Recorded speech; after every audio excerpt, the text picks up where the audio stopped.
Hello बच्चों, कैसे हैं आप सब। उम्मीद करता हूँ आप लोग अच्छे होंगे। आज की क्लास में हम लोग शुरू करने वाले हैं प्रकाश का अगला चैप्टर। प्रकाश के परावर्तन के बाद उसका जो नेक्स्ट चैप्टर है, प्रकाश की एक और इम्पोर्टेंट प्रगुण के बारे में पढ़ने वाले हैं। एक इम्पोर्टेंट प्रकाश के एक और गुण के बारे में पढ़ने वाले हैं, प्रकाश की एक घटना के बारे में पढ़ने वाले हैं, और वो है प्रकाश का अपवर्तन, रिफ्रैक्शन ऑफ लाइट, है ना। प्रकाश का परावर्तन पढ़ चुके हैं, डेरिवेशन वगैरह भी उसमें 2 क्लासों में करा चुके हैं, और ये चैप्टर है प्रकाश का अपवर्तन।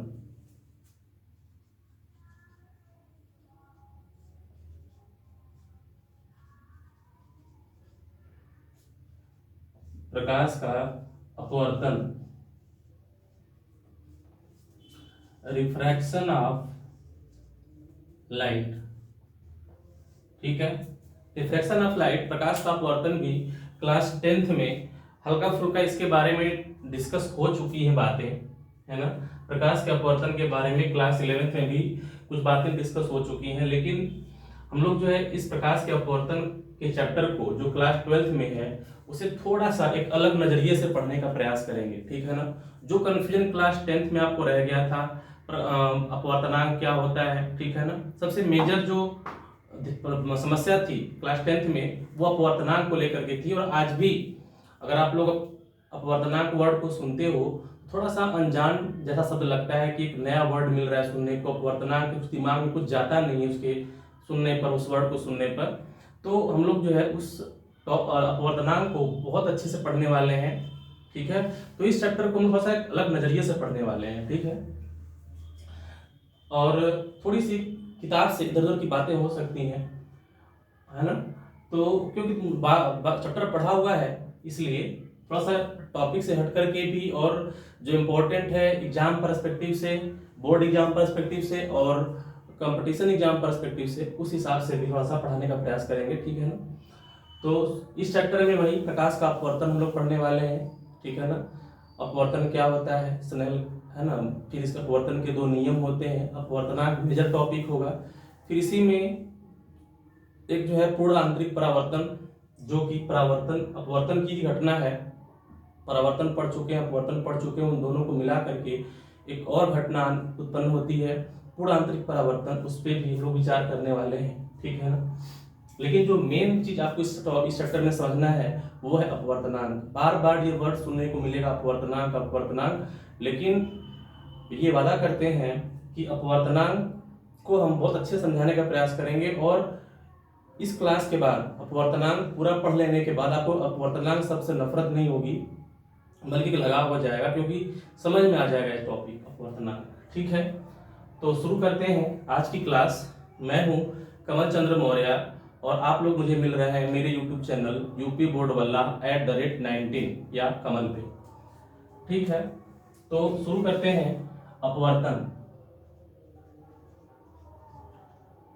अपवर्तन, रिफ्रैक्शन। ठीक है, क्या होता है अपवर्तन, क्या होता है रिफ्रैक्शन, है ना। पढ़ा हुआ है क्लास 10 में परिभाषा। जब कोई प्रकाश कण अपने एक प्रकाशिक माध्यम से दूसरे प्रकाशिक माध्यम में गुजरती है तो अपने मार्ग से विचलित हो जाती है। प्रकाश कण की इस घटना को क्या कहते हैं, प्रकाश का अपवर्तन कहते हैं। ठीक है, या और आसान शब्दों में कहें तो प्रकाश किरणों के एक माध्यम से दूसरे माध्यम में जाने पर झुकाव को क्या कहते हैं, अपवर्तन कहते हैं। सारी परिभाषाएं वही है, कुछ भी नया नहीं है ना।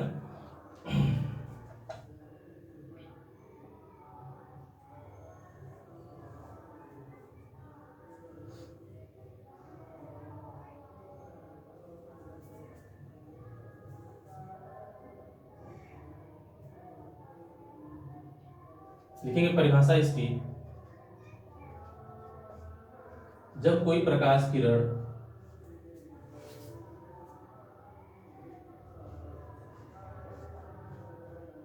किसी एक, जब जब कोई प्रकाश किरण विभिन्न प्रकाश घनत्व वाले,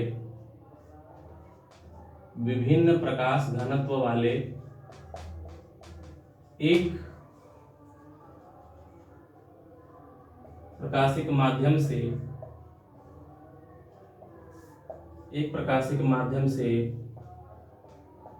दूसरे प्रकाशिक माध्यम में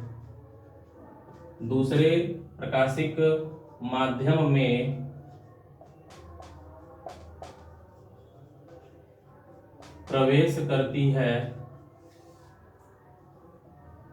तो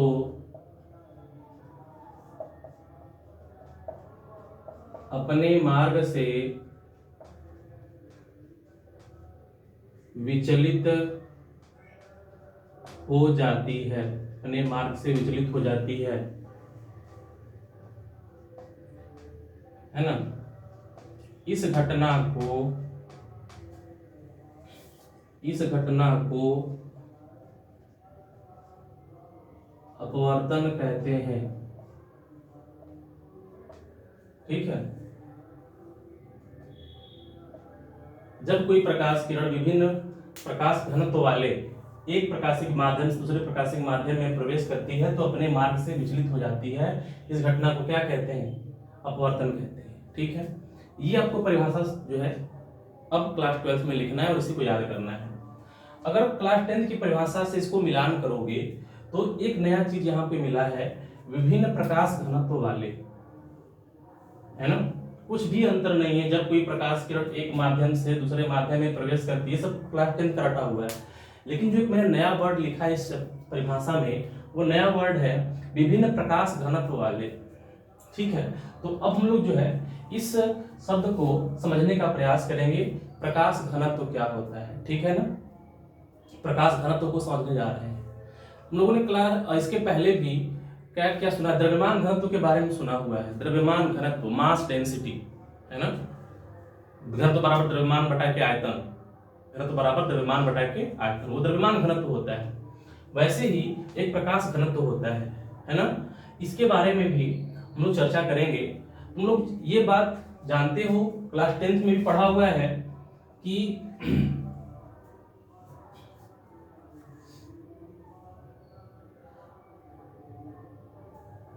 है ना, या फिर अगर नहीं पढ़ा हुआ है तो इस चीज को आप लोगों को ध्यान से सुनना है। इस टॉपिक को समझने, इस शब्द को समझने जा रहे हैं, विभिन्न प्रकाश घनत्व, और यहीं से हम लोग अपवर्तनांक को भी समझने का प्रयास करेंगे। ठीक है ना, तो काफी ध्यान से समझो, है ना। ऐसा माध्यम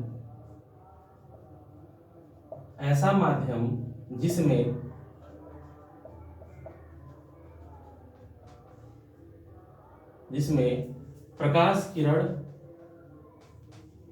का वेग, या जिसमें प्रकाश किरण तेजी से चलती है। ठीक है, ऐसा माध्यम जिसमें प्रकाश किरण तेजी से चलती है, ऐसे माध्यम को हम कहते हैं, है ना, जिसमें प्रकाश किरण तेजी से चलती है, ऐसे माध्यम को कहते हैं प्रकाशिक विरल माध्यम या विरल माध्यम। ठीक है ना, रेयर मीडियम,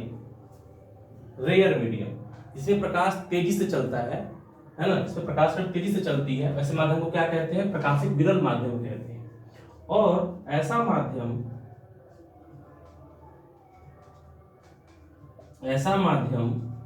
जिसमें प्रकाश किरण धीमी गति से चलता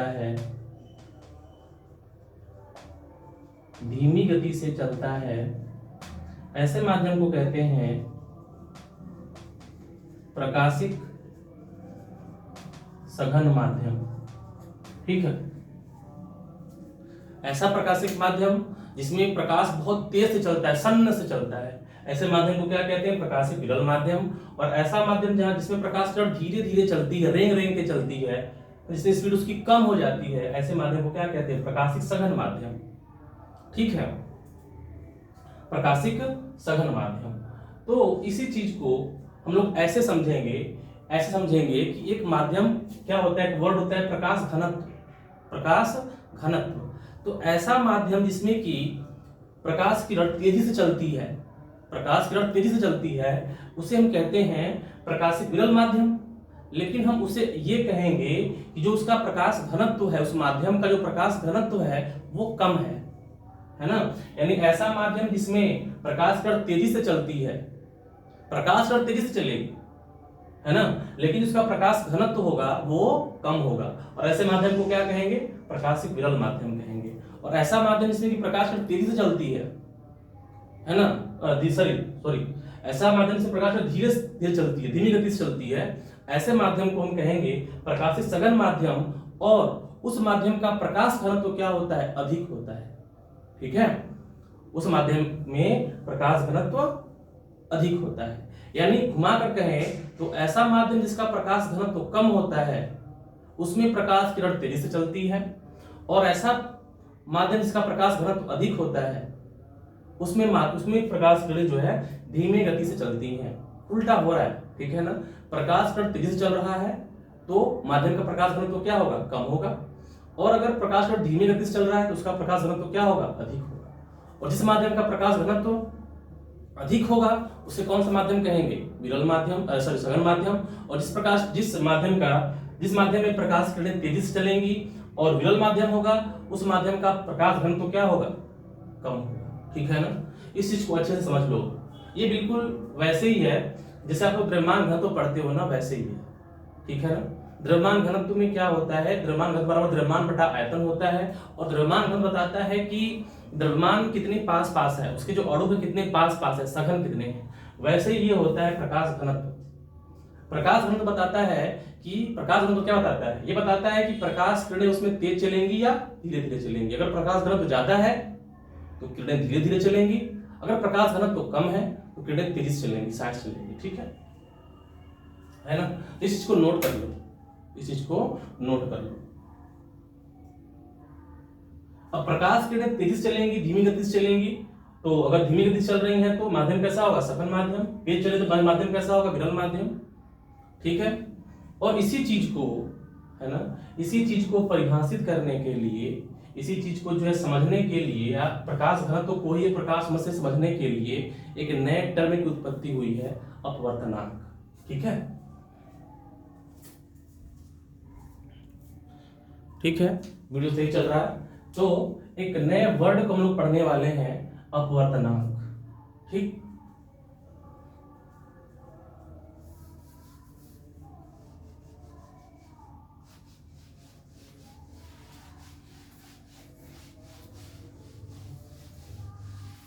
इसी चीज को, है ना, अपवर्तन की परिभाषा हो गई, प्रकाश घनत्व को समझ में आया। प्रकाश घनत्व मतलब क्या बताता है, प्रकाश घनत्व बताता है कि प्रकाश किरणें तेज चलेंगी या धीमी चलेंगी। अगर प्रकाश घनत्व ज्यादा है तो किरणें धीमी चलेंगी, और प्रकाश घनत्व कम है तो किरणें तेज से चलेंगी। अपवर्तनांक, ठीक है, इस प्रकाश घनत्व को ही समझने के लिए एक नया वर्ड है, अपवर्तनांक। अपवर्तनांक, ठीक है, रिफ्रैक्टिव इंडेक्स, रिफ्रैक्टिव इंडेक्स। इसे कहीं कहीं अपवर्तनांक को कहीं कहीं यन से दिखाते हैं और कहीं कहीं म्यू से दिखाते हैं। ठीक है ना, बहुत किताबों में म्यू से दिखाया गया है और बहुत किताबों में यन से दिखाया गया है। तुम लोग क्लास 10th में यन से ही दिखाया अपवर्तनांक को, तो हम यहाँ पर भी अपवर्तनांक को यन से ही दिखा दे रहे हैं। ठीक है ना, अपवर्तनांक, रिफ्रैक्टिव इंडेक्स एन। ठीक है, तो अपवर्तनांक क्या होता है, अपवर्तनांक, अपवर्तनांक होता है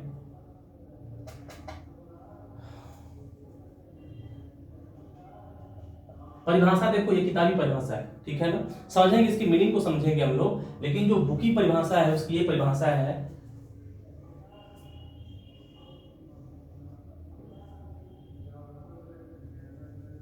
ना, परिभाषा है हवा में, है ना, हवा में प्रकाश की चाल, है ना, या ऐसे कह लो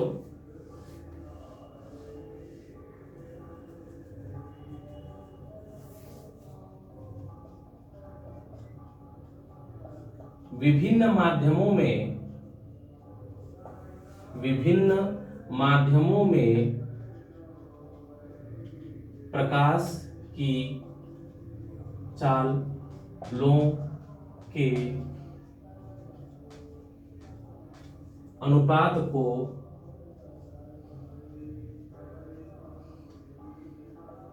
अपवर्तनांक कहते हैं। ठीक है, विभिन्न माध्यमों में प्रकाश की चालों के अनुपात को अपवर्तनांक कहते हैं। ठीक है, अपवर्तनांक कहते हैं। और ये क्या होता है, n is equal to C अपान भी। फार्मूला इसका होता है n is equal to C अपान भी, जहां c है हवा में प्रकाश की चाल, हवा में प्रकाश की चाल, और भी है माध्यम में प्रकाश की चाल। ठीक है, C है हवा में प्रकाश की चाल और V है माध्यम में प्रकाश की चाल। n इक्वल टू सी अपान भी, इसे नोट करो, है ना। तो जो प्रकाश घनत्व है, उस प्रकाश घनत्व को समझने के लिए, है ना, प्रकाश घनत्व वर्ड किताब में नहीं मिलता है, ठीक है ना, लेकिन प्रकाश घनत्व को ही एक नया रूप दे दिया गया है, अपवर्तनांक। ठीक है, अपवर्तनांक नोट करो परिभाषा।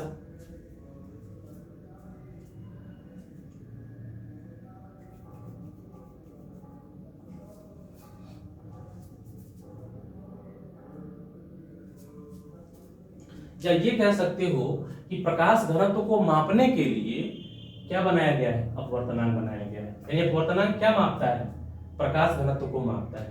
ठीक है, यानी अपवर्तनांक क्या मापता है ना, प्रकाश घनत्व क्या मापता है, इट मेजर्स, है ना, it measures optical density, it measures प्रकाशिक घनत्व, इट मेजर्स प्रकाशिक घनत्व, यानी ये क्या मापता है, प्रकाशिक घनत्व मापता है। और परिभाषा ये है। ठीक है, अब देखो क्या होता है, n इक्वल टू सी अपान भी। सी क्या है, हवा में प्रकाश की चाल, और भी क्या है, माध्यम में प्रकाश की चाल। जिस माध्यम में प्रकाश किरण प्रवेश कर रही है, उस माध्यम में प्रकाश की चाल कितनी है, वो भी है। और सी क्या है, हवा में प्रकाश की चाल, वायु में प्रकाश की चाल। वायु में प्रकाश की चाल सबको पता है, कितना होता है, 3 × 10⁸ मीटर पर सेकेंड, 3 × 10⁸ मीटर पर सेकेंड।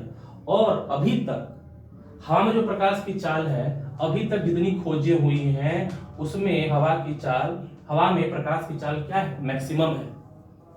हवा में प्रकाश की चाल 3 × 10⁸ मीटर पर सेकेंड, ये मैक्सिमम वेलोसिटी है प्रकाश की हवा में। और किसी माध्यम में प्रकाश की चाल जो होती है वो या तो इतना होगी या इससे कम होगी। इतना तो मुश्किल है, इससे कम होगी, लेकिन इससे अधिक नहीं हो सकती। प्रकाश की चाल अभी तक जितना माध्यम ज्ञात है उसमें प्रकाश की चाल इससे अधिक नहीं है। जो भी प्रकाश की चाल इससे कम है, ठीक है ना, जो भी इससे कम है। अब इसको थोड़ा एग्जांपल लेके समझते हैं कि ये क्या प्रदर्शित करता है, क्या बताता है। भाई परिभाषा ये है, ये क्या आपके प्रकाश घनत्व को मापता है, बात सही है, ये परिभाषा लिख लीजिए, लेकिन इसे हम समझेंगे क्या। ठीक है, तो एग्जांपल ले लो, जैसे कांच का अपवर्तनांक। ठीक है, जैसे कांच का जो अपवर्तनांक होता है वो होता है 1.5। कांच का अपवर्तनांक होता है 1.5।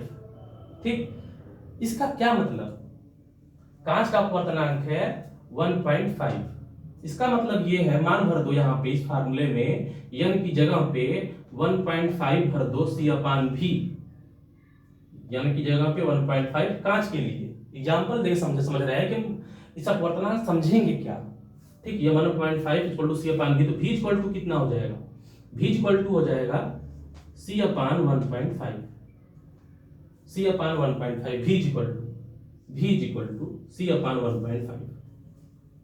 इसका मतलब ये क्या प्रदर्शित कर रहा है, what is the meaning of this sentence, है ना। इसका मतलब क्या है, v equal to c upon 1.5, इसका मतलब क्या है।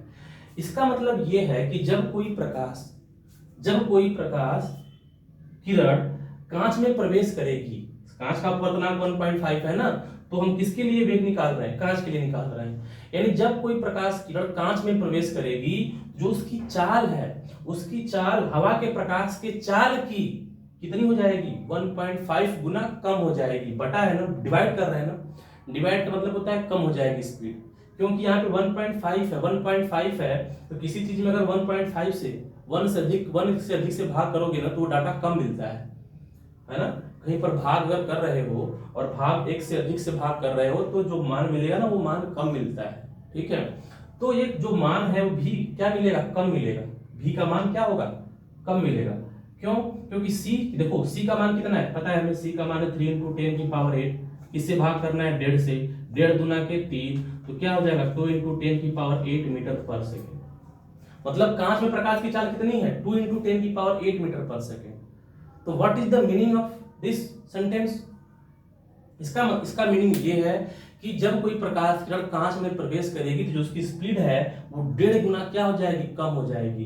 यानी अपवर्तनांक क्या बताता है, अपवर्तनांक बताता है कि जब कोई प्रकाश उस माध्यम में प्रवेश करती है तो प्रकाश की चाल उस माध्यम में प्रवेश करने पर कितना गुना कम हो जाएगी, अधिक नहीं हो सकती। क्यों अधिक नहीं हो सकती, क्योंकि प्रकाश की चाल भाई मैक्सिमम होती है। जब भी माध्यम में प्रकाश की, जब किसी माध्यम में प्रकाश की चाल निकालोगे तो वो चाल इससे कम आनी है, 3 × 10⁸ मीटर/सेकेंड से कम आनी है। ये मैक्सिमम स्पीड है लाइट की। जो कब जब स्पीड कम आना है तो हम ये कहेंगे कि ये क्या प्रदर्शित करता है, अपवर्तनांक क्या बताता है, अपवर्तनांक बताता है कि जब कोई प्रकाश किरण कांच में प्रवेश करेगी तो उसका जो स्पीड है वो 1.5 गुना क्या हो जाएगा, कम हो जाएगा। एक और एग्जांपल लेते हैं, चलो ठीक है, एक और एग्जांपल लेते हैं। जैसे पानी, पानी का अपवर्तनांक होता है 1.33, पानी का अपवर्तनांक 1.33, या इसी को हम लोग लिखते हैं 4/3, ठीक है। तो फार्मूला है N=C/V, तो मान भरोगे या अपवर्तनांक n का मान यहाँ पे भरोगे कितना, 1.33 C/V, तो V कितना हो जाएगा, C/1.33। यानी V का मान कब प्राप्त होगा, जब C में 1.33 का भाग करेंगे तो मान क्या आएगा, कम आएगा। तो क्या कहेंगे कि अपवर्तनांक क्या बता रहा है, अपवर्तनांक बता रहा है कि जब प्रकाश पानी में प्रवेश करेगी, जल में प्रवेश करेगी तो उसकी स्पीड प्रकाश की चाल से कितना गुना कम हो जाएगी, 1.33 गुना कम हो जाएगी। 1.33 गुना प्रकाश की चाल कम हो जाएगी जब प्रकाश जल में प्रवेश करेगी तब, ठीक है। ऐसे ही हमारे पास एक एग्जांपल है ना, हीरा, हीरा है, हीरा का अपवर्तनांक क्या होता है, कुछ लोगों का कान खड़ा हो गया वो हीरा का नाम सुनते हैं ना, हीरा है ना, हीरा। कितने लोग होते हैं अपने माँ बाप के हीरा होते हैं, लड़के हीरा होते हैं और लड़कियां चांदी होती हैं, है ना। तो उस हीरे की बात नहीं कर रहे हैं हम, डायमंड की बात कर रहे हैं, है ना। तो जो हीरा होता है, हीरा का अपवर्तनांक होता है 2.5, नियरली 2.5 होता है। तो इसका क्या मतलब, इसका मतलब यहाँ पे जब मान भरोगे 2.5 C/V, तो V कितना हो जाएगा, C/2.5। इसका मीनिंग ये है कि जब प्रकाश हीरे में प्रवेश करेगी तो उसकी स्पीड 2.5 गुना क्या हो जाएगी, कम हो जाएगी। किससे, प्रकाश की चाल से, है ना। जब कोई प्रकाश कहाँ प्रवेश करेगी, हीरे में प्रवेश करेगी तो उसकी स्पीड प्रकाश की, हवा की स्पीड से, जो हवा में चाल है उस स्पीड से कितनी गुना कम हो जाएगी, 2.5 गुना कम हो जाएगी, ठीक है ना। तो बच्चों समझ में आया अपवर्तनांक का मतलब। अपवर्तनांक क्या है, अपवर्तनांक बताता है कि जब कोई प्रकाश किसी माध्यम में प्रवेश करती है तो उसकी स्पीड हवा की स्पीड से कितना गुना कम हो जाएगी। यानी ये कंपैरिजन करता है ना, it compares between the speed of light air to medium, है ना। अपवर्तनांक क्या करता है, अपवर्तनांक मेजर करता है स्पीड ऑफ लाइट, है ना, स्पीड ऑफ लाइट किसके बीच में, माध्यम और हवा के बीच में, हवा के बीच में, है ना। कि हवा की तुलना में माध्यम में, हवा की तुलना में माध्यम प्रकाश की चाल कितनी है ये बताता है अपवर्तनांक। हवा की तुलना में माध्यम प्रकाश की चाल कितनी है ये बताता है कौन, अपवर्तनांक, ठीक है ना। कितना गुना कम होगी ये भी कह सकते हो कि अपवर्तनांक क्या बताता है, अपवर्तनांक बताता है कि माध्यम में प्रकाश की चाल हवा में प्रकाश की चाल की तुलना में कितना गुना कम हो जाएगी, ठीक है। या यहाँ पे परिभाषा देखो इसकी लिख सकते हो, ये परिभाषा भी ठीक है, इसकी परिभाषा एक और लिख सकते हो, वह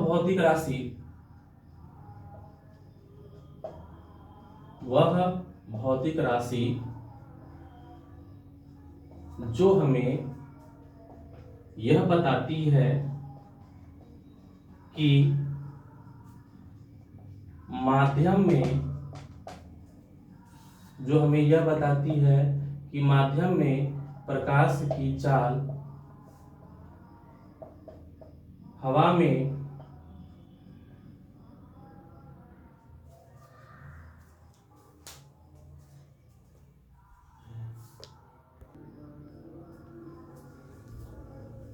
वह भौतिक राशि जो हमें यह बताती है कि माध्यम में प्रकाश की चाल हवा में चाल की तुलना में कितना गुना कम है, अपवर्तनांक कहलाती है। अपवर्तनांक कहलाती है। ये भी चाहिए, 100% सही परिभाषा, ठीक है, कोई नहीं काटेगा, ये परिभाषा चलेगी। वह भौतिक राशि जो हमें ये बताती है कि माध्यम में प्रकाश की चाल हवा में प्रकाश की चाल की तुलना में कितना गुना कम है, अपवर्तनांक कहलाती है। ये परिभाषा मेरे लिए परफेक्ट है, क्योंकि इस परिभाषा से ये भी मालूम चल रहा है कि अपवर्तनांक एक्चुअल मीनिंग क्या है।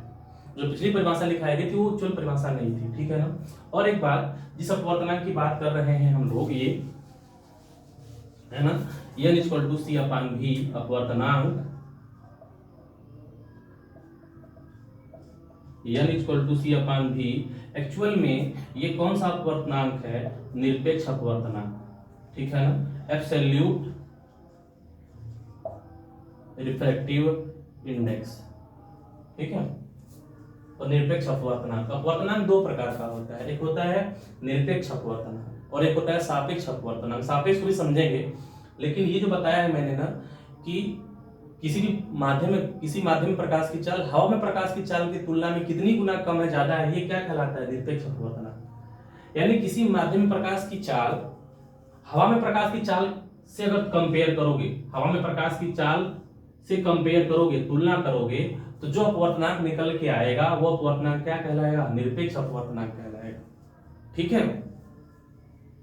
कोई भी अपवर्तनांक, किसी माध्यम का अपवर्तनांक अगर हवा में प्रकाश की चाल की तुलना में निकालोगे तो वो अपवर्तनांक निरपेक्ष अपवर्तनांक कहलाता है। मतलब अगर जहां पे C लिखा हुआ है, C क्या है? हवा में प्रकाश की चाल, C लिखा है, अपवर्तनांक कौन सा अपवर्तनांक कहलाएगा? निरपेक्ष अपवर्तनांक कहलाएगा, ठीक है। तो ये था प्रकाश का अपवर्तन की परिभाषा और प्रकाश घनत्व से क्या समझते हो, और प्रकाश घनत्व को मेजर करने के लिए क्या अपवर्तनांक, ठीक है बच्चों। तो समझ में आया अपवर्तनांक क्या होता है, ठीक है ना, यही अपवर्तनांक। तो अब हम लोग जो है क्या चर्चा करेंगे।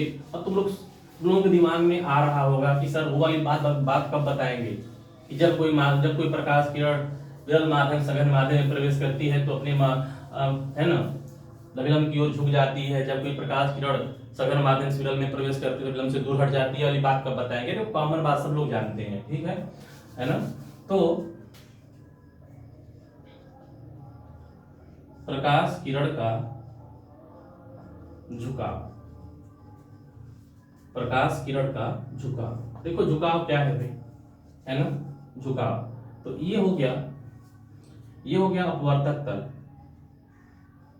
अपवर्तक तल, है ना, जहां से प्रकाश का अपवर्तन होगा। और ये है पहला माध्यम, माध्यम 1, और ये है दूसरा माध्यम, माध्यम 2। इस माध्यम का अपवर्तनांक है n1, इस माध्यम का अपवर्तनांक है n2, ठीक है ना।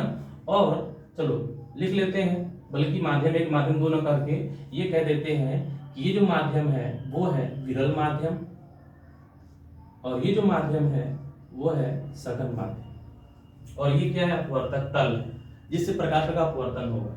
ये पहला माध्यम, ये दूसरा माध्यम, और ये माध्यम कौन सा है? विरल, और ये माध्यम कौन सा है? सघन। और ये हो गया अभिलंब, और ये आपतन बिंदु, ठीक, ये हो गया अभिलंब, नॉर्मल, ठीक। अब ले लेते हैं किसी प्रकाश किरण को, ये प्रकाश किरण, ठीक है। ये प्रकाश किरण कहां से आ रही है? विरल माध्यम से आ रही है, ये विरल माध्यम यहां से प्रकाश आ रही है, और ये अभिलंब है, इसको और नीचे तक बढ़ा लो, ठीक। तो जब ये प्रकाश किरण विरल माध्यम सघन माध्यम में आती है, प्रवेश करती है, तो है ना, तो ये क्या होती है, अभिलंब की ओर झुक जाती है। इसको जाना था ऐसे, लेकिन ये अभिलंब की ओर झुक जाएगी, ऐसे जाएगी, है ना। यानी किधर झुक गई, ये झुक गई है अभिलंब की ओर, अभिलंब की ओर झुक गई है, अभिलंब की ओर झुक गई, इधर झुक गई है। ठीक, ये कौन सी प्रकाश किरण है, ये है आपतित प्रकाश किरण, आपतित किरण, ठीक है। और ये कौन सी किरण है, ये है अपवर्तित किरण, अपवर्तित किरण। ये कौन सा कोण है, ये है आपतन कोण, और ये कौन सा कोण है, अपवर्तन कोण, है ना। परावर्तन कोण को आर से दिखा रहे थे, लेकिन अपवर्तन में अपवर्तन कोण को भी आर से ही दिखाया जाता है, ठीक है। तो ये हो गया आपतन कोण, ये हो गया अपवर्तन कोण, ठीक। और ये विरल माध्यम, ये सघन माध्यम, तो मैंने क्या बताया था कि जो विरल माध्यम होता है उसका प्रकाश घनत्व तो कम होता है और अपवर्तनांक भी कम होता है, ठीक है ना, समझ में आया। जिसका, है ना, देखो बातें नोट रखो, बिल्कुल अंगुली पे याद रखो, अंगुली पे याद रखो। जिसका अपवर्तनांक ज्यादा उसका प्रकाश घनत्व ज्यादा, जिसका प्रकाश घनत्व ज्यादा वो माध्यम कौन सा, सघन माध्यम। और उसमें प्रकाश किरण कैसे चलेगी, धीरे चलेगी, ठीक, धीरे चलेगी। जिसका प्रकाश घनत्व, जिसका अपवर्तनांक कम उसका प्रकाश घनत्व कम, माध्यम कौन सा, विरल, और उसमें प्रकाश किरण तेज चलेगी, ठीक है ना।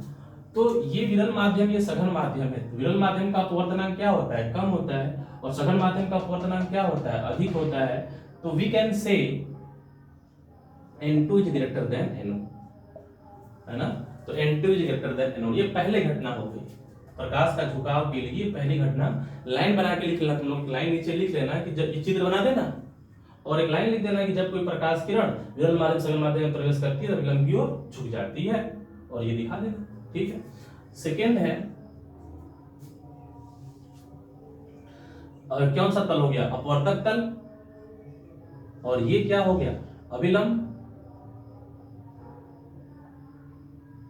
ये क्या हो गया, अभिलंब।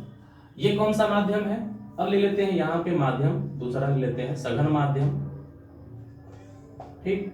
इसे ले लेते हैं, चलो, विरल माध्यम, ठीक। ये हो गई कौन सी प्रकाश किरण, आपतित प्रकाश किरण। और ये कौन सा कोण हो गया, आपतन कोण हो गया। और ये क्या हो गया, अभिलंब हो गया। प्रकाश किरण सघन से विरल में जाती है, इसका अपवर्तनांक N1, इसका अपवर्तनांक N2। सघन माध्यम है, इसका अपवर्तनांक ज्यादा, इसका अपवर्तनांक कम होगा, यानी अब क्या, इसका मान कम है तो हम कहेंगे N2 का मान कम है, N1 का मान ज्यादा है, तो N2 is less than N1। यहाँ पे N2 is greater than N1, यहाँ पे N2 is less than N1। तो सघन माध्यम से विरल माध्यम में प्रकाश हट जाएगी तो अभिलंब से दूर हट जाएगी, है ना। यानी यहाँ पे क्या हुआ, और ये कौन सा कोण है, R, अभिलंब से दूर, अभिलंब से दूर। एक बात और याद रखना, ठीक है, ये दो घटनाएं हो गई। एक बात और याद रखना कि अगर I is greater than R, I is greater than R ऐसा अगर दिया है कहीं पर, तो प्रकाश अभिलंब की ओर झुक रही होगी। अगर प्रकाश अभिलंब की ओर झुक रही होगी तो I is greater than R always। और अगर I is less, है ना, I is less than R, इसका मतलब कि प्रकाश अभिलंब से दूर भाग रही होगी, मतलब प्रकाश कहां से कहां जा रही होगी, विरल से सघन से विरल में जा रही होगी। अगर प्रकाश किरण विरल से सघन में जा रही है तो I is greater than R, N2 is greater than N1। और अगर प्रकाश किरण सघन से विरल में जा रही है तो I is less than R और N2 is less than N1, ठीक है। तो ये दो घटनाएं, लेकिन ये सब लोग जानते हो, लेकिन हम ऐसी दो चीज बताएंगे, ऐसी दो कंडीशन बताएंगे, है ना, ऐसी दो कंडीशन बताएंगे जब प्रकाश किरण एक माध्यम से दूसरे माध्यम में जाती तो है, लेकिन फिर भी उसका अपने मार्ग से विचलन नहीं होता, उसका झुकाव नहीं होता है। दो घटनाएं ऐसी हैं, ठीक है। तो ये तुम लोगों ने देख लिया, विरल से सघन के लिए, सघन से विरल के लिए, है ना। चित्र को बना लो और नीचे लिख लेना इसके लिए भी नोट करके। थर्ड पॉइंट सी, इसको उतार लो, ठीक है, स्क्रीनशॉट ले लो, उतार लो।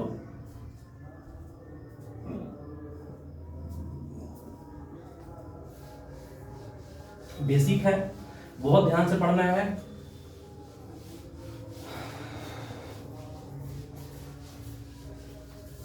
तीसरी बात है सी, कि अगर कोई प्रकाश किरण, है ना, अपवर्तक तल हो गया और ये क्या है, अभिलंब है, अभिलंब है। अगर कोई प्रकाश किरण बिल्कुल अभिलंबवत पड़ती है, अभिलंबवत पड़ती है, ऐसे ना पड़ के बिल्कुल प्रकाश अभिलंबवत पड़ती है, तो वो सीधे निकल जाएगी भाई, उसमें कोई विचलन नहीं होगा। पॉइंट नंबर 3 नोट में लिखना, इसको नोट में फर्स्ट पॉइंट बना के लिखो कि जब कोई प्रकाश किरण अभी किसी अपवर्तक तल पे अभिलंबवत पड़ती है तो उसमें कोई विचलन नहीं होता है। डी, डी है ना, ये मीडियम 1 हो गया या N1 N2, ठीक है, ये मीडियम 1 और ये मीडियम 2। फर्क नहीं पड़ता कौन सा मीडियम है, फर्क नहीं पड़ता कौन सा मीडियम है, अभिलंबवत पड़ेगी, कोई भी मीडियम हो, कोई अपवर्तन नहीं होगा, ठीक है। माध्यम, ये कोई माध्यम इसे ले लो, माध्यम 1, माध्यम 2। अगर कोई प्रकाश किरण, ये दिया हुआ है, देखो ऐसा दिया हुआ है, ठीक, मतलब प्रकाश किरण आई निकल गई, कोई विचलन नहीं हुआ, जैसे आई वैसे निकल गई, कोई भी विचलन नहीं हुआ, तो हम कहते हैं इसका, ये कब होता है, ऐसे क्वेश्चन पूछ लेता है वाइपा वगैरह में, अगर प्रकाश किरण आई एक माध्यम दूसरे माध्यम सीधे निकल गई, कोई विचलन नहीं हुआ, तो डेफिनेटली जो ये माध्यम होगा वही माध्यम ये होगा। इसका मतलब कि माध्यम 1 बराबर माध्यम 2, या इसका अपवर्तनांक N1, इसका N2 कहोगे, इसका मतलब N1 बराबर N2, N1 बराबर N2। अगर कोई प्रकाश किरण सीधे निकल गई है तो ये कब पॉसिबल है, जब दोनों माध्यम सेम है।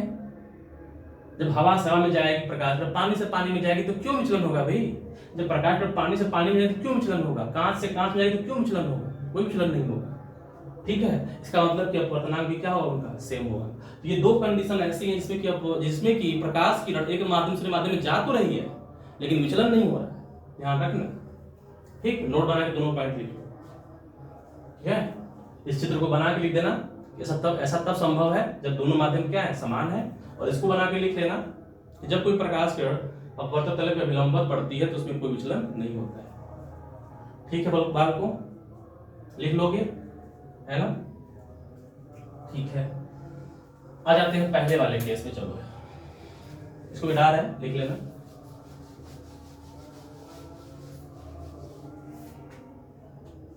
पहले वाले केस पे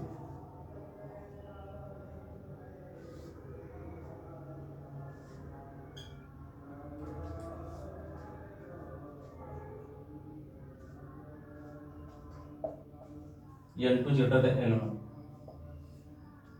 N2 greater than N1, ठीक है। यानी ये कौन सा माध्यम, N2 greater than N1, N2 ज्यादा है सघन और ये क्या विरल, तो विरल सघन में जाएगी तो विलंब की ओर क्या होगी, झुक जाएगी, बताया मैंने, ठीक है। और क्या बताया मैंने कि इसमें क्या होता है, I greater than R होता है, ठीक है, ठीक है। अब मान लेते हैं कि इस प्रकाश का जो पहला माध्यम, ये पहला माध्यम दूसरा माध्यम है, तो पहले माध्यम प्रकाश की चाल V1 है, दूसरे माध्यम प्रकाश की चाल V2 है, ठीक है, ठीक है। पर्दाफाश कर रहा हूं राज पर से, पर्दा ये है राज इसका, कि हम लोग टॉपिक समझने जा रहे हैं, कौन, क्या, सापेक्ष अपवर्तनांक, ठीक है। इसके थ्रू हम लोग टॉपिक समझने जा रहे हैं सापेक्ष अपवर्तनांक का। निरपेक्ष अपवर्तनांक समझ लिए हो, ये टॉपिक समझने जा रहे हैं सापेक्ष अपवर्तनांक, ध्यान समझो। निरपेक्ष में क्या है, निरपेक्ष में क्या बताया मैंने कि जब किसी प्रकाश की चाल, जब किसी प्रकाश की, जब कोई प्रकाश किसी एक माध्यम से दूसरे माध्यम में प्रवेश करे, लेकिन अगर उसका हम तुलना किससे करें, उस प्रकाश की चाल की तुलना जब हवा से करते हैं, है ना, किसी माध्यम प्रकाश की चाल की तुलना हवा में प्रकाश की चाल की तुलना से करते हैं, तो अपवर्तनांक कौन सा निकल के आता है, निरपेक्ष अपवर्तनांक। एक है निरपेक्ष, एक है सापेक्ष। निरपेक्ष क्या होता है, निरपेक्ष होता है जब किसी माध्यम में प्रकाश की चाल की तुलना किससे करते हैं, हवा में प्रकाश की चाल की तुलना से करते हैं, तो निरपेक्ष अपवर्तनांक होता है। लेकिन ये सापेक्ष अपवर्तनांक है, मतलब यहाँ पे हवा नहीं है भाई, है ना। अगर यहाँ पे हवा लिख दोगे, हवा से कहीं जा रही है, तो कौन सा अपवर्तनांक हो जाएगा, निरपेक्ष। यानी अगर दोनों माध्यम में से एक माध्यम क्या है, हवा है, तो अपवर्तनांक कौन सा अपवर्तनांक होगा, निरपेक्ष होगा, है ना, निरपेक्ष होगा। जब किसी माध्यम में प्रकाश की चाल की तुलना हवा में प्रकाश की चाल की तुलना से करते हैं तो अपवर्तनांक कौन सा निकल के आता है? निरपेक्ष निकल के आता है। तो लेकिन यहाँ पर क्या है, हवा नहीं है, दोनों माध्यम अलग अलग है। अब यहाँ पे माध्यम N1, इसका ये माध्यम N2, इसका अपवर्तनांक N2, यहाँ प्रकाश की चाल V1, यहाँ प्रकाश की चाल V2। ठीक है, तो अभी हम लोगों ने देखा कि फार्मूला अपवर्तनांक का, निरपेक्ष अपवर्तनांक का यानी इक्वल टू क्या था, C/V। अगर ये फार्मूला अप्लाई करें इस वाले माध्यम के लिए, पहले माध्यम के लिए,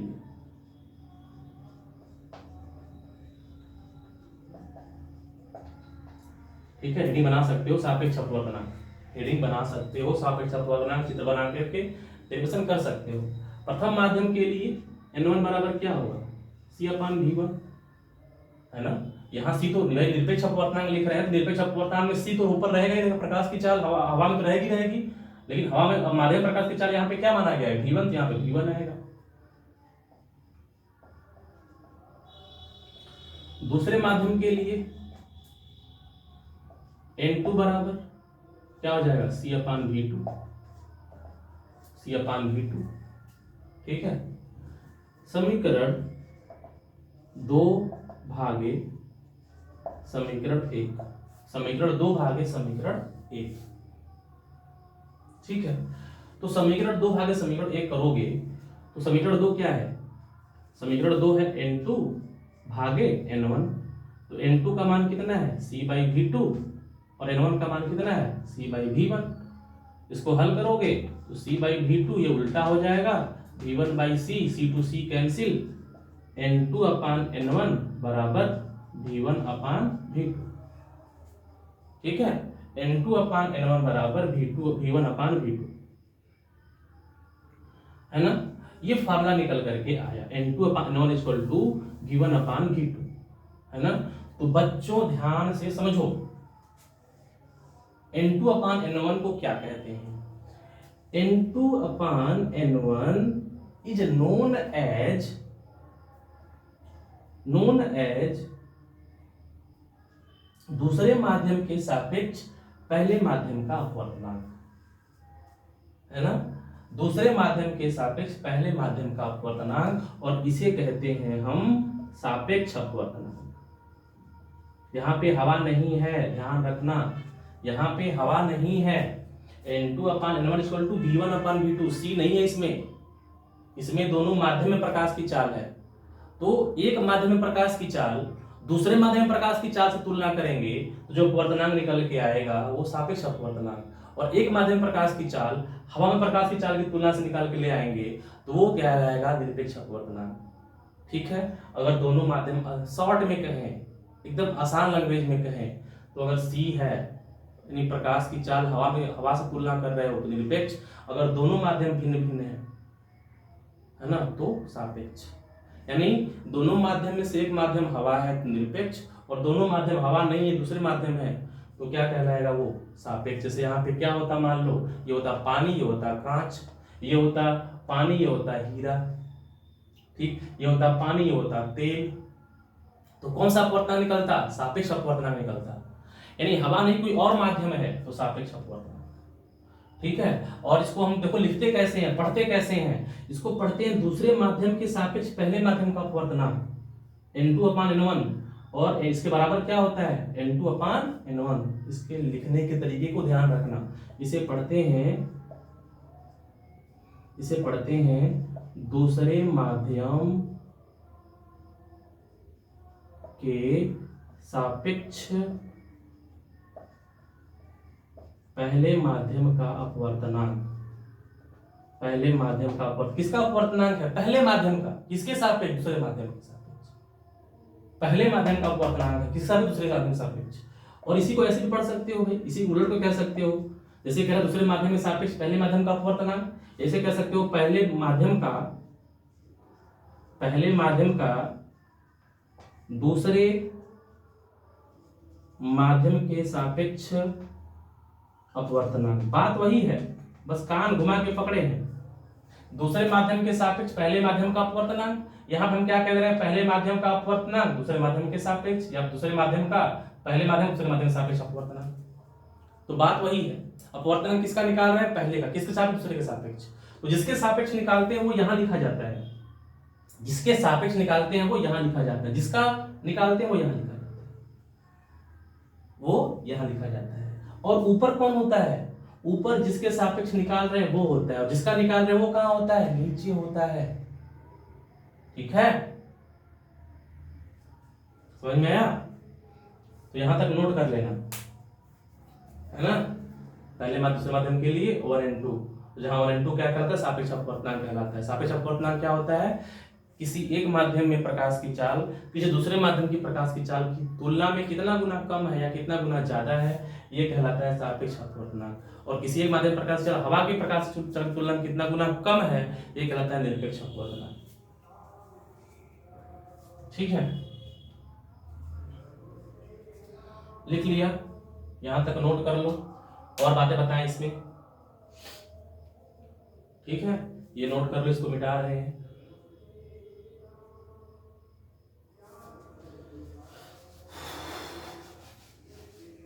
तो क्या निकल के आया, तो ये निकल के आया कि 1n2 दूसरे माध्यम का पहले माध्यम के सापेक्ष अपवर्तनांक, दूसरे यहां से पढ़ना शुरू किया करो, दूसरे माध्यम के सापेक्ष पहले माध्यम का अपवर्तनांक, ऐसे पढ़ा करो। बराबर कितना आया, तो पहले किसको लिखना है, बाद वाले को n2, नीचे किसको लिखना है, पहले वाले को n1, और n2 upon n1 equal to क्या है, समीकरण नंबर 3 बना देना इसको, और n2 upon n1 equal to क्या है, v1 upon v2। This is the formula of निरपेक्ष अपवर्तनांक। 1n2 equal to n2 upon n1 equal to v1 upon v2। ठीक है, तो यहां तक कर लो, अतः करके यहां तक नोट कर लो। ठीक है ना, वीडियो थोड़ी सी लंबी होगी, 1 घंटे की होगी, लेकिन जो जितना समझना चाहिए समझाना चाहिए उतना तुम लोगों को पूरा मैटर मिल जाएगा, घबराओ नहीं।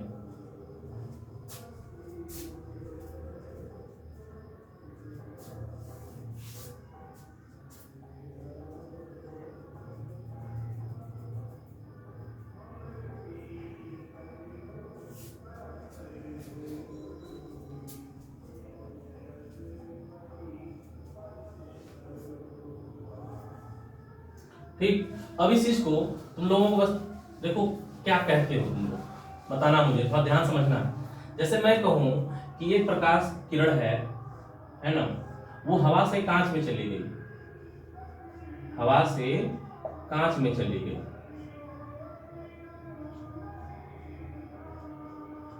हवा से कांच में चली गई, तो ये क्या है, एयर है, और ये क्या है, ग्लास है।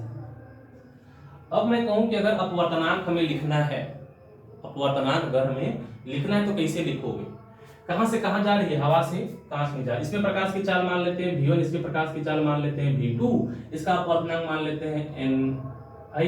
किसका अपवर्तनांक है, हवा का ना, ये हवा है ना, तो अपवर्तनांक किसका मानोगे, एयर का। ये क्या है, कांच, तो किसका अपवर्तनांक मानोगे, ग्लास का, Ng।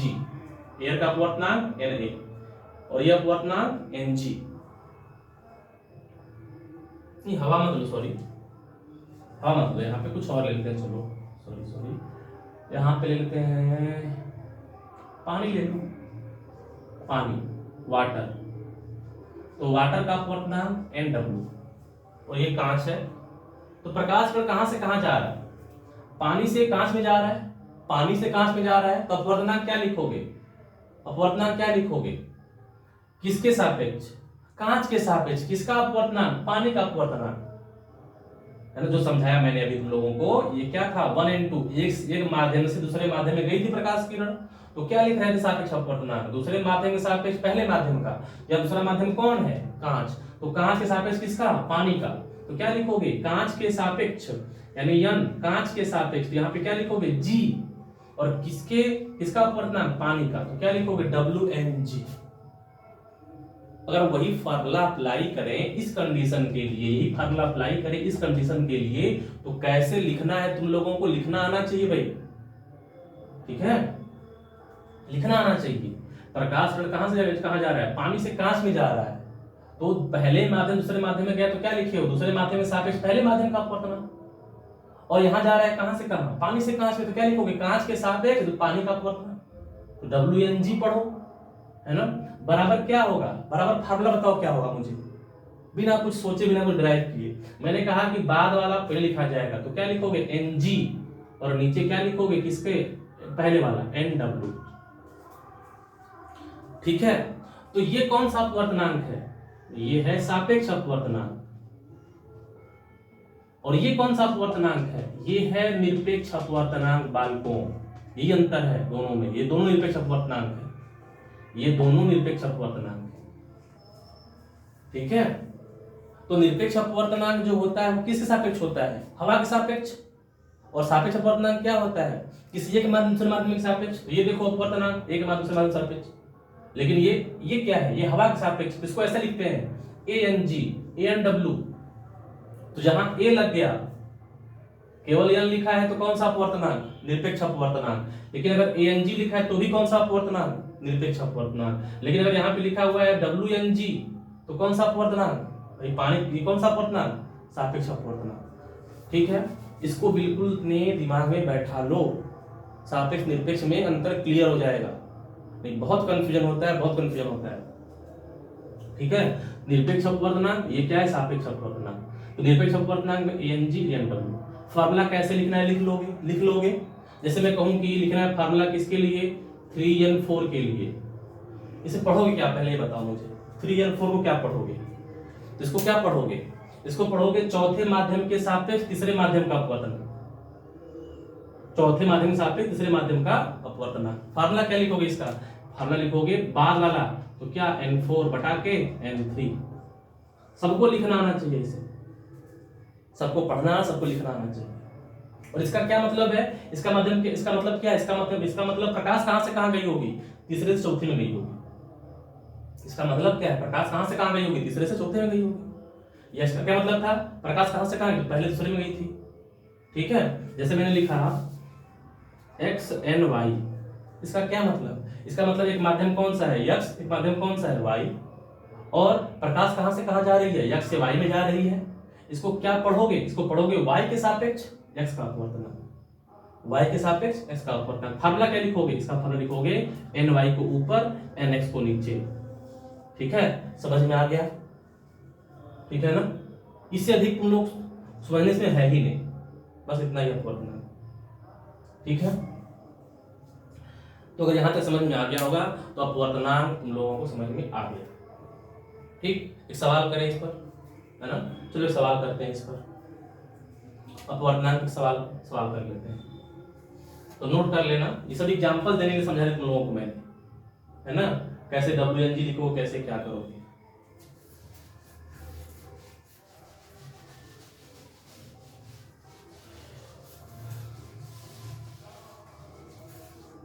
सवाल है, एक सवाल तो ऐसे ही नॉर्मल करा देते हैं। क्वेश्चन नंबर 1, मान लेते हैं कि एक प्रकाश किरण है,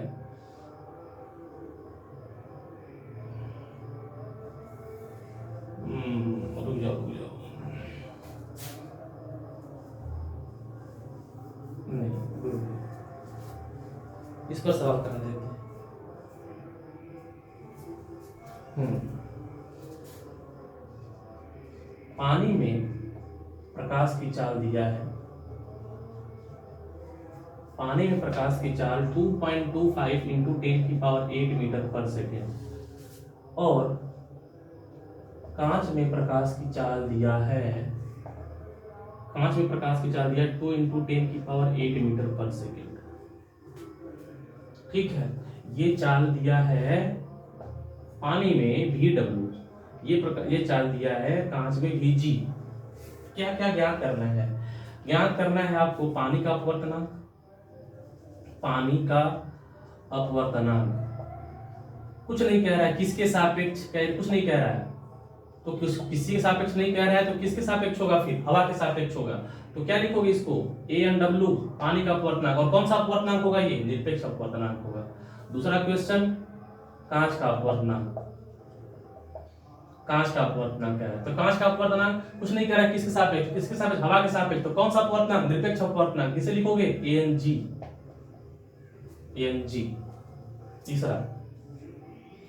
तीसरा है कांच के सापेक्ष पानी का अपवर्तनांक, कांच के सापेक्ष पानी का अपवर्तनांक, कांच के सापेक्ष पानी का अपवर्तनांक निकालना है। तो इसको कैसे लिखोगे? कांच के सापेक्ष पानी का अपवर्तनांक किसका निकाल रहे हैं? पानी का। जिसका निकालते हैं उसको पहले लिखते हैं, जिसके सापेक्ष निकालते हैं उसको बाद में लिखते हैं। तो किस सापेक्ष निकाल रहे हैं? कांच के सापेक्ष। तो जी किसका निकाल रहे हैं? पानी का, तो डब्ल्यू एन जी ज्ञात करना है। समझ में आ गया बच्चों? ठीक है, चलो निकालते हैं पहले ए एन डब्ल्यू। निरपेक्ष अपवर्तनांक का फार्मूला क्या था? n equal to C by V, n equal to C by V. तो पहला क्वेश्चन का आंसर देखो, ए एन डब्ल्यू पूछ रहा है निरपेक्ष अपवर्तनांक सी बाई वी, तो किसका अपवर्तनांक निकाल रहे हो? पानी में, तो क्या लिखोगे? V W. तो सी का मान 3 इंटू 10 की पावर 8, और पानी प्रकाश की चाल कितनी है? 2.25 इंटू 10 की पावर 8, कैंसिल हो जाएगा। 3/2.25, 2/25 को अगर चेंज करोगे तो ये आएगा 9/4, 9/4 आएगा। उसको चेंज करोगे तो 4 दूना के 8, ठीक, 9/4 आएगा। 4 चला जाएगा ऊपर, तो हो जाएगा 4 3 12/9, कट जाएगा। 3 चौके 12, 3 3 9, 4/3 आएगा, मतलब 1.33। तो पानी का अपवर्तनांक क्या आ गया? 1.33। सेकेंड क्वेश्चन का आंसर, कांच का अपवर्तनांक ए एन जी निरपेक्ष अपवर्तनांक है, सी बाई वी होता है फार्मूला। तो क्या लिखोगे? सी बाई वी जी। तो सी का मान 3 इंटू 10 की पावर 8, वी जी का मान कितना? 2 इंटू 10 की पावर 8, कैंसिल। 3/2 कितना? 1.5। थर्ड क्वेश्चन क्या पूछा है? ये पूछा है डब्ल्यू एन जी। तो डब्ल्यू एन जी, तो डब्ल्यू एन जी बराबर फार्मूला क्या बताया है कि डब्ल्यू एन जी का मतलब है कि कांच के सापेक्ष पानी का अपवर्तनांक, तो जो बाद वाला होता है उसको उसका अपवर्तनांक पहले लिखना है। तो ए एन जी ऊपर और ए एन डब्ल्यू नीचे, ठीक है? ए एन डब्ल्यू नीचे, बाद वाला पहले, पहले वाला बाद बटा के, ठीक है, ऐसे रहेगा। और एक फार्मूला था n इक्वल टू, अभी पढ़े हैं 1 n2 का दो फार्मूला, n2/n1 बराबर v1/v2, ठीक है? दो फार्मूला पढ़े हैं ना। तो इस सवाल को दोनों तरीके से कर सकते हो। अगर तुमने, अब देखो ऐसे भी कर सकते हो, डब्ल्यू एन जी बराबर ए एन जी बटे एन डब्ल्यू। तो एन जी का मान कितना है? ये एन जी का मान 1.5, या ऐसे लिख लो 3/2। एन जी का मान 3/2 और एन डब्ल्यू का मान कितना है? 4/3। 3/2, 4/3, 3/4 हो जाएगा, 9/8 आ जाएगा। तो 9/8 तुम्हारा 1.125 आ जाएगा, ठीक, निकल जाएगा। ये फॉर्मूला यूज कर सकते हो एन जी, या फिर एक और फॉर्मूला यूज कर सकते हो इसके लिए, डब्ल्यू एन जी के लिए। डब्ल्यू एन जी का ये फार्मूला तो है ही एन जी बटे एन डब्ल्यू, लेकिन एक फार्मूला होता है ना v1/v2। तो n2/n1 v1/v2, तो 2/1 तो 1/2 हो रहा है वेग के लिए। तो क्या लिखोगे? डब्ल्यू एन जी बराबर, जी ऊपर है ना, डब्ल्यू नीचे, तो वेग के लिए क्या हो जाएगा? डब्ल्यू ऊपर जी नीचे, वी डब्ल्यू अपन भी जी। वी डब्ल्यू का मान कितना है? वी डब्ल्यू का मान यहाँ है ये 2.25 इंटू 10 की पावर 8, और वीजी का मान कितना है? 2 इंटू 10 की पावर 8। ये भी कट जाएगा, निकालोगे वही आएगा 1.125, जिसका दोनों तरीके से सॉल्व, ये भी इस पर भी हो सकता है, इस पर भी हो सकता है, ठीक है? तो ये छोटा सवाल था, कर लिए हम लोग, खत्म हो गया, ठीक है ना? और इस चैप्टर में अपवर्तनांक की परिभाषा पढ़ ली तुम लोग। अपवर्तनांक को बहुत डिटेल से समझाया मैंने, ठीक है? सापेक्ष निरपेक्ष दोनों को, दोनों में अंतर भाई क्लियर होना चाहिए, पाई पाई अंतर क्लियर होना चाहिए दोनों में। तो हल कर लो, और बता रहे हैं एक और टॉपिक पढ़ेंगे हम लोग, अपवर्तन के दो नियम होते हैं, अपवर्तन के दोनों नियम पढ़ेंगे।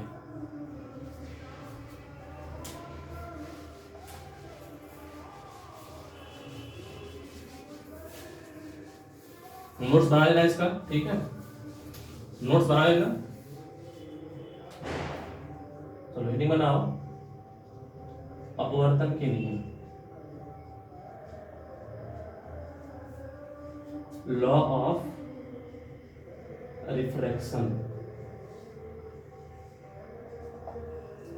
अपवर्तन के नियम, लॉ ऑफ रिफ्रैक्शन।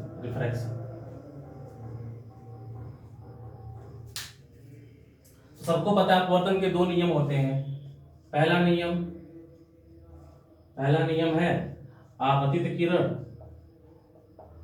अपवर्तित किरण, आपतित किरण, अपवर्तित किरण तथा आपतन बिंदु पर अभिलंब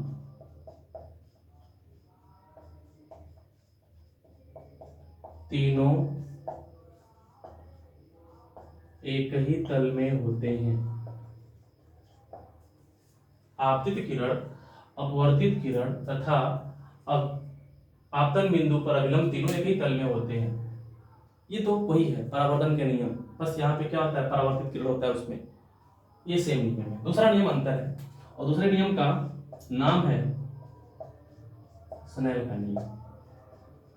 दूसरे नियम का नाम है स्नेल का नियम, स्नेल का नियम, स्नेल्स लॉ।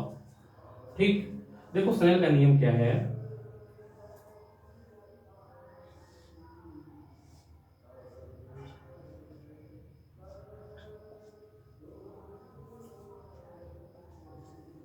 है ना, स्नेल का नियम क्या है, जैसे तुम लोग परावर्तन में पढ़े हो, परावर्तन का दूसरा नियम क्या था कि आपतन कोण बराबर परावर्तन कोण, आपतन कोण बराबर परावर्तन कोण। सिंपल सा लॉजिक था उसमें कि आपतन कोण जितना होता है परावर्तन कोण उसके बराबर होता है, यही लॉजिक था उसमें। लेकिन स्नेल के नियम देखो कैसे उत्पत्ति हुई। देख भाई, जैसे तुम लोग परावर्तन का नियम पढ़े हो कि आपतन कोण बराबर परावर्तन कोण होता है, वैसे ही स्नेल ने भी क्या किया, इस आपतन कोण और अपवर्तन कोण में रिलेशन निकालना चाहा, संबंध बनाना चाहा, संबंध निकालना चाहा। उसने बहुत सारे एक्सपेरिमेंट किए, है ना।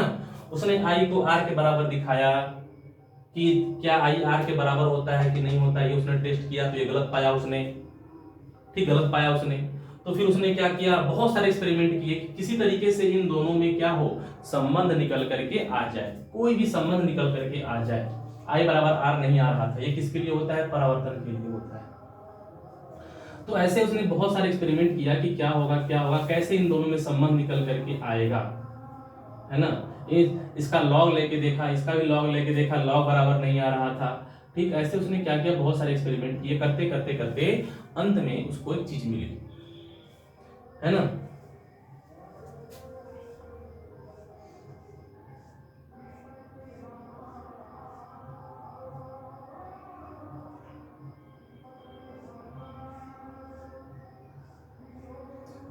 I1 R1, I2 R2, I3 R3, है ना।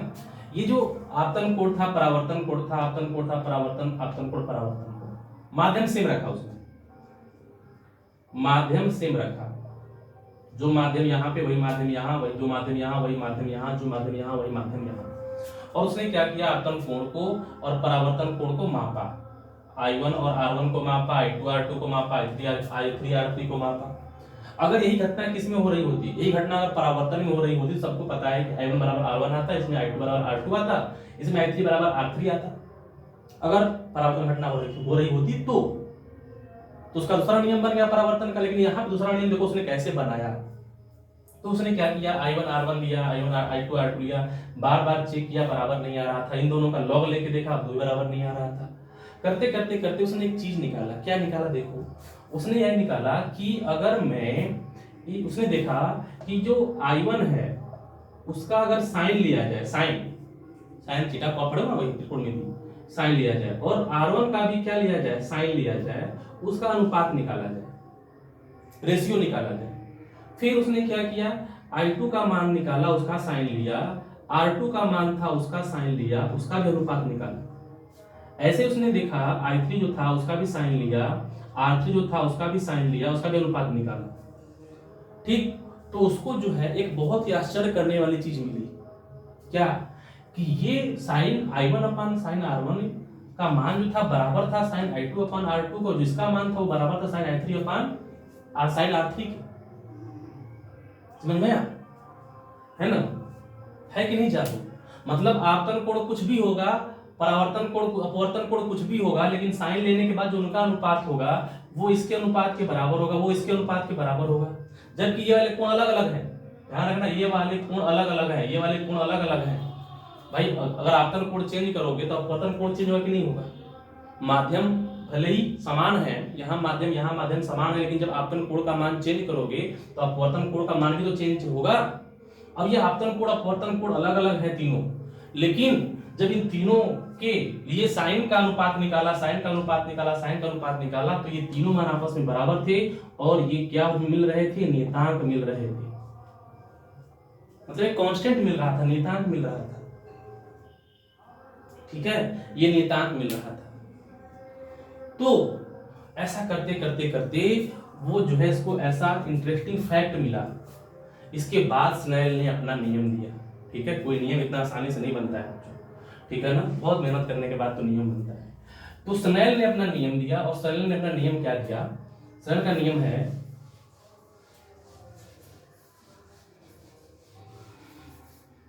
स्नेल का नियम है आपतन कोण की ज्या मतलब साइन को ही हिंदी में ज्या कहते हैं। आपतन कोण की ज्या तथा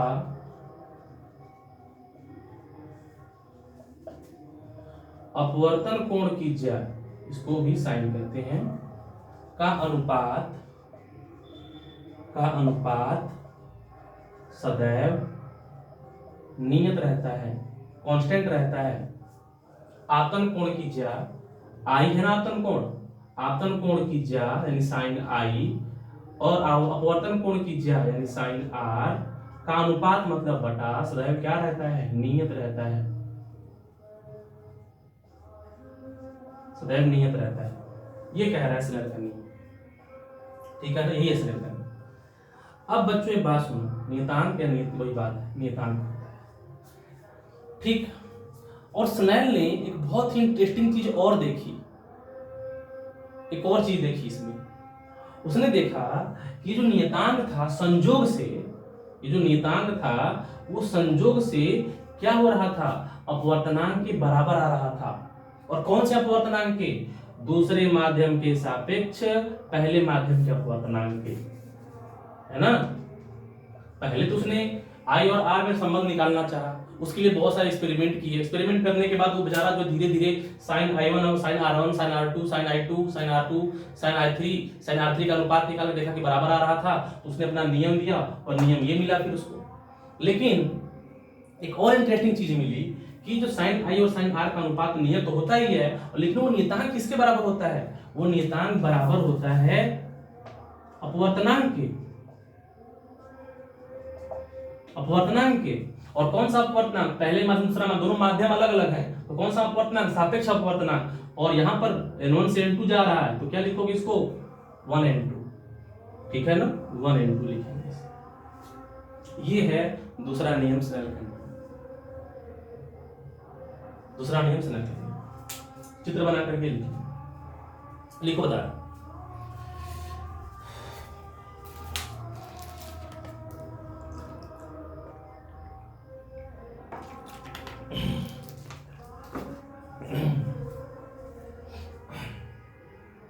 ठीक है, लिख लीजिए, मिटा दें। देखो इतने से काम चल जाएगा। तो इसका मतलब कि जो नियतांक किसके बराबर? अपवर्तनांक के बराबर, यानी 1n2 के बराबर क्या मिला हमें? 1n2 के बराबर मिला साइन आई बटे साइन आर। और 1n2 किसके बराबर? वो मिला n2 अपान n1 के बराबर। ये किसके बराबर? v1 अपान v2 के बराबर।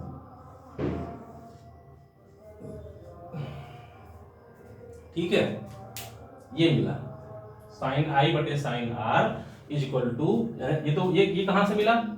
ये मिला स्नेल के नियम से। अपवर्तनांक किसके बराबर है? नियतांक किसके? अपवर्तनांक के बराबर। ये मिला स्नेल के नियम से, और ये हम लोग पहले पढ़ चुके हैं। तो सबको मिला के लिखो, ऐसा लिखो। ठीक है, इसको भी लिख लेना, उसके नीचे नोट में करके लिख लो इसको। ठीक, एक छोटा सवाल करते हैं, बस आज की क्लास इतना ही रखते हैं। एक सवाल, छोटा सा सवाल ये है, ये कोण दिया है 60 डिग्री, ये कोण दिया है 30 डिग्री, और अपवर्तनांक दिया है करड़ी में 3, और पूछ रहा है सॉरी ये कोण R है और ये कोण डेल्टा। तो ये पूछ रहा है पहला क्वेश्चन कि अपवर्तन कोण ज्ञात कीजिए। अपवर्तन कोण r का मान पूछ रहा है। दूसरा विचलन कोण पूछ रहा है। विचलन कोण का मतलब डेल्टा से दिखाते हैं इसको, मतलब इसको इस रास्ते से जाना चाहिए था, इस रास्ते से जाना चाहिए था, लेकिन यहां से गया है तो कितना विचलित हुआ है, ये वाला। तो ये वाला कोण दिखाते हैं डेल्टा से, डेल से। तो विचलन कोण भी ज्ञात करना है। अभी पढ़े तुम लोग, है ना, क्या पढ़े हो कि n बराबर, है ना, एक्चुअल में ये अगर इसको पहला माध्यम कहें दूसरा माध्यम कहें ना, तो ये क्या है 1n2 है। तो 1n2 बराबर क्या पढ़े हो, अभी पढ़े हो साइन आई बटे साइन आर, स्नेल के नियम से, ठीक। और 1n2 का मान कितना है, कर दी में 3। साइन आई का मान, साइन आई, तो आई बराबर क्या दिया हुआ है 60 अंश, तो साइन 60 अंश बटे किसका मान निकालना है आर का, तो बटे साइन आर, है ना। तो करड़ी में 3, साइन 60 का मान कितना होगा, है ना, साइन 60 का मान निकालोगे तो ये हो जाएगा करड़ी में 3 बटे 2 बटे साइन आर। तो करड़ी में 3 से कट जाएगा, जब इधर गुणा कर दो साइन आर बराबर 1/2 मिलेगा। और साइन आर 1/2 साइन किसके लिए मान होता है ना, ये मान होता है 1/2 किसके साइन के लिए मान होता है, ये होता है साइन 30 के लिए। तो तुलना करो, साइन साइन कट गया तो आर बराबर कितना आ गया 30 अंश। अपवर्तन कोण का मान कितना मिला 30 अंश। अपवर्तन कोण का मान 30 अंश। फिर क्या पूछा है विचलन कोण, तो देखो ये ऐसे आना चाहिए था, ये पूरा कोण कितना है इसके बराबर 60 के बराबर, ये कितना आ गया 30, ये कितना होगा 30। तो विचलन कोण कितना हो जाएगा, डेल्टा बराबर i माइनस आर होता है, ध्यान रखना। विचलन कोण डेल बराबर i माइनस आर, तो i बराबर कितना है 60 और r बराबर कितना है 30। 60 माइनस 30 कितना हो जाएगा 30। मोड लगाया क्यों, क्योंकि सारा जो वैल्यू मिलेगा किस पर मिलेगा, प्लस वैल्यू मिलेगा इसका, इसलिए लगा देते हैं मोड। तो बच्चों ये है आज की क्लास, अपवर्तनांक तक खत्म हुआ, है ना। तो इसको ध्यान से पढ़ लो, ध्यान से कर लो। अगली क्लास में आओगे तो इसके आगे का पढ़ेंगे, और ये पढ़े रहोगे तभी समझ में आने वाला है, ठीक है ना। तो आज के लिए इतने रखते हैं। ऑल द बेस्ट, पढ़ाई करते रहो, एग्जाम बहुत पास है, ठीक है ना। All the best.